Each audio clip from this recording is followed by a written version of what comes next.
Halo teman-temanku semuanya, dimanapun kalian berada. Semoga teman-teman selalu dalam keadaan yang sehat dan selalu dimudahkan dalam mencari rezeki. Berjumpa kembali dengan channel Ruang Imajinasi, channel yang berisikan tentang konten cerita romantis yang diberi latar belakang berupa video pemandangan alam. Pada kali ini di hari Minggu tanggal 28 Desember tahun 2025. Kali ini saya menghadirkan part ke-14 ya teman-teman. Jadi saya ingatkan untuk membaca cerita sebelumnya agar tahu dan jelas sama alur ceritanya. Dan seperti biasa, di sini nanti saya akan memberikan beberapa cuplikan alur ceritanya. Jika teman-teman merasa terganggu dengan adanya suara yang saya berikan, silahkan dikecilkan atau dimatikan tombol volumenya. Sekitar seminggu kemudian perubahan terjadi di rumah Vina.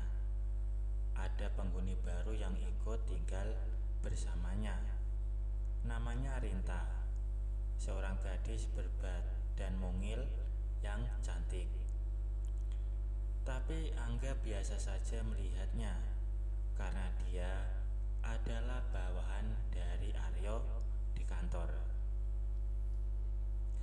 Tentu saja ia berusaha menjaga jarak darinya supaya semua rahasia keluarga itu tidak sampai terbongkar.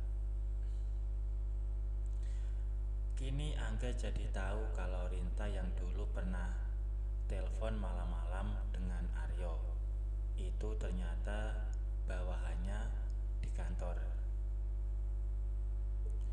Dan Angga semakin yakin kalau mereka juga pernah melakukan itu tanpa diketahui oleh Tika. Meski begitu, Angga masih belum bisa berbuat lebih jauh lagi untuk memastikan semuanya.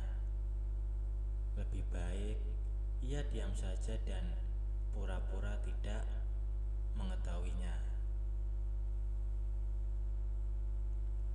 Perilaku Mbak Vina yang sekarang suka sembrono dalam penampilannya mendadak kembali berubah. Mungkin karena ada Rinta yang ikut tinggal di rumahnya. Kadang kalau sedang duduk berduaan dengannya, Angga menyinggung masalah itu. Tapi dia hanya membalasnya dengan tertawa. Karena memang Angga sudah tahu apa yang dia pikirkan. Rinta juga tahu kalau Angga sering berduaan dengan Vina. Bahkan beberapa kali dia sempat memergoki Angga sedang keluar atau masuk ke dalam kamar Vina. Namun sampai saat ini dia tak berkomentar apapun. Mungkin ia juga tanya pada Aryo dan sudah mendapat jawaban tersebut. Suatu malam selepas Vina pulang dari kantornya, Angga berada di rumahnya untuk sekedar mencari teman ngobrol. Mereka berdua sudah duduk di kursi dapur sambil minum kopi. Malam itu Vina tampak memakai baju biasa saja, sebuah kaos warna putih lengan pendek dipadu dengan celana pendek warna abu-abu. Dengan berpakaian seperti itu saja sudah membuat penampilan Vina semakin mempesona. Cantik sekaligus anggun dalam waktu bersamaan.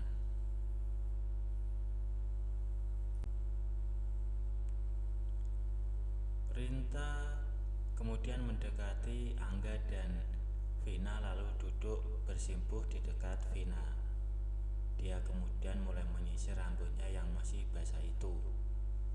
Benar-benar Rinta itu adalah perempuan idaman kaum laki-laki. Hanya saja badannya tak setinggi Vina. Kalau dia agak tinggi sedikit, pasti semakin bisa menarik banyak pria.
pernikahan antara Dina dan Pak Manto akhirnya datang juga.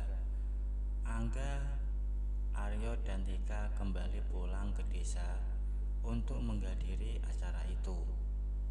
Tepat 2 hari sebelumnya, mereka harus sudah sampai di desa untuk membantu menyiapkan segala sesuatunya. Perjalanan menuju kampung mereka tempuh di malam hari. Selain cuaca yang tidak panas, juga lalu lintas cenderung sepi. Mobil yang dibawa Aryo kali ini lebih bagus dari yang dulu. Katanya masih baru, dibeli oleh kantornya untuk kendaraan operasional perusahaan. Sepanjang perjalanan, hanya Angga dan Aryo saja yang terjaga, sedangkan Tika tidur di kursi tengah. Selama perjalanan itu juga, Tika dengan seenaknya tidak membawa apa-apa di dalam mobil. Untungnya kaca mobil lumayan gelap dan situasinya malam hari. Angga cuek saja karena melihat Aryo juga membiarkan Tika melakukan apapun yang membuatnya nyaman. Jadilah selama perjalanan itu, Tika tidur dalam suasana kurang benar di dalam mobil. Sekitar pukul 4 pagi, mereka bertiga sampai juga di desa. Suasana masih gelap dan sepi. Kedatangan itu disambut oleh ibunya Angga yang terlihat baru saja bangun tidur. Saat mereka sampai, ibunya sudah membuka pintu rumah dan terlihat gembira menyambut kedatangan mereka. Angga menemui ibunya dengan santai, berdiri di depan pintu, meski hanya dengan akhiran saja. Angga cuek karena penampilan ibunya yang seperti itu sudah biasa ia lihat semenjak kecil dulu. Dengan cepat, Angga mengeluarkan semua barang bawaan. Tika yang keluar dari dalam mobil langsung menuju kamarnya. Katanya ia masih capek dan ingin lanjut tidur.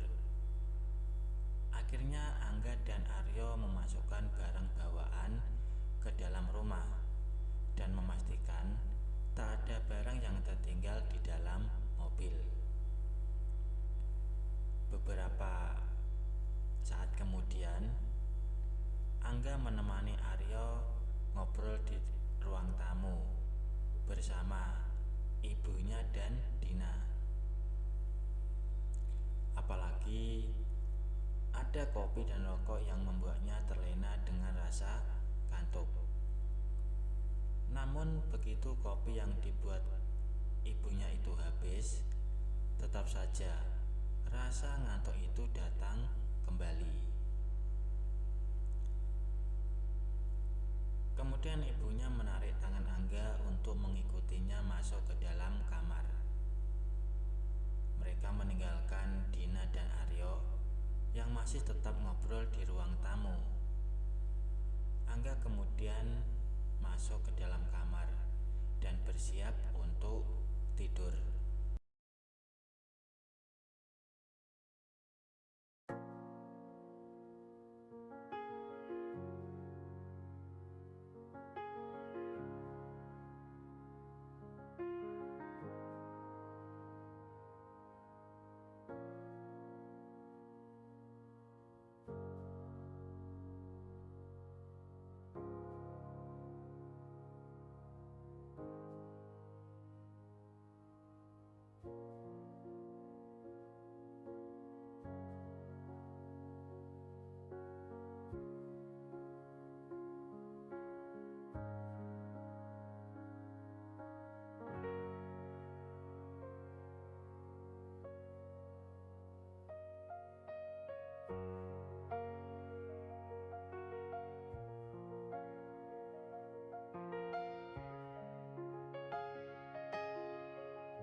malam sebelum hari pernikahan Dina, situasi di rumah masih saja seperti biasanya, bahkan cenderung sepi. Itu karena semua pekerjaan yang menyangkut acara pernikahan dilakukan di rumah barunya Pak Manto. Keluarga yang diundang pun hanya keluarga yang ada di desa. Mereka tak mengundang saudara yang jauh. Itulah kenapa kondisi di rumah masih saja seperti biasanya. Sehabis Isya, Aryo sudah masuk ke dalam kamarnya dan tidur pulas. Kebetulan malam itu bulan purnama, jadi suasana lingkungan sekitar rumah jadi terang dan sejuk.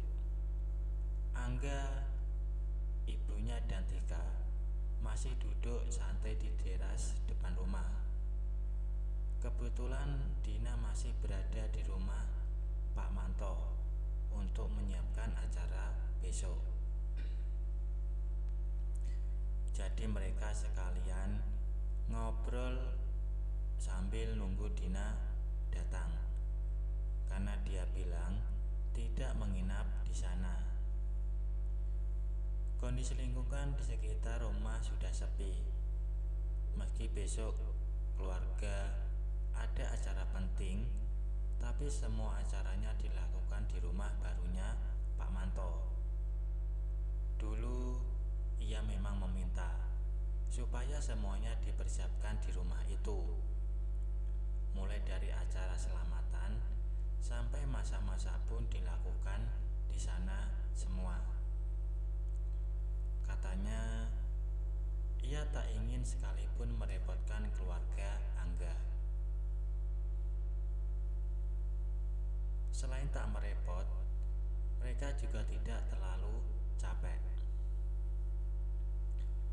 Dan di saat obrolan itu, ibunya pun memberi saran bahwasanya setelah acara pernikahan Dina selesai, Tika disuruh tinggal di desa itu. Biarkan Angga dan Aryo yang kembali ke kota.